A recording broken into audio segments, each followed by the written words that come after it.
धूल भरी खिड़की से सूरज की एक किरण अंदर आती है, जो छोटे सादे कमरे में नाचते हुए धूल के कणों को रोशन करती है।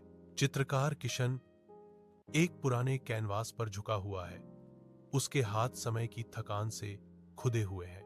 थकान के बावजूद उसकी आंखों में एक अटूट कलात्मक जुनून जल रहा है, शांत उदासी में एक आग।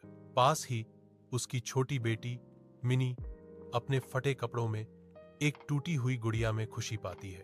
उसकी मासूम हंसी, एक उज्जवल प्रतिरूप, उदास कमरे को अप्रत्याशित गर्मजोशी और जीवन से भर देती है। उनकी दुनिया का बिल्कुल विपरीत पहलू प्रेम और लचीलेपन की एक शक्तिशाली कहानी को उजागर करता है। एक संकरी गली में कूड़े के एक छोटे से ढेर से घिरी मिनी खेलती है। उसकी मासूमियत उसके परिवेश के बिल्कुल विपरीत है।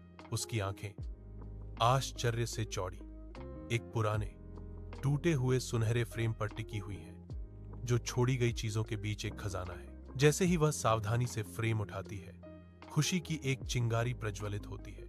उसके दिल में एक नया उद्देश्य जागृत होता है। मिनी अपने पिता किशन के पास दौड़ती है। उसके छोटे हाथ गर्व से सुनहरे फ्रेम को प्रस्तुत करते हैं। बाबा, क्या आप इसमें मेरी सबसे खूबसूरत तस्वीर लगा सकते हैं?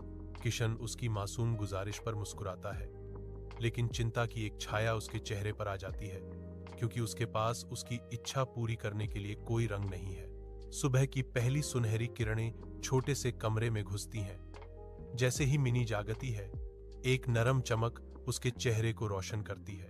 उसकी आंखें आश्चर्य से चौड़ी हो गईं। खिड़की पर टिकी हुई थीं, जो अब किशन द्वारा चमकते सोने से सजी हुई थी। बाहर उगते सूरज, चहकते पक्षियों और एक हरे भरे पेड़ का एक जीवंत चित्र एक उत्कृष्ट कृति की तरह सामने आता है। किशन मुड़ता है। उसके होंठों पर एक कोमल मुस्कान आ जाती है, क्योंकि वह मिनी के साथ अपना हार्दिक संदेश साझा करता है। बेटी, यह दुनिया की सबसे खूबसूरत पेंटिंग है, जिसे स्वयं भगवान ने बनाया है। यह फ्रेम हमें याद दिलाएगा कि हमारे पास जो कुछ भी है वह अनमोल है। गहरे बोध से मिनी की आंखें चमक उठीं। उसके चेहरे पर एक उज्जवल मुस्कान खिल उठी, जो सुबह की सुंदरता को दर्शा रही थी।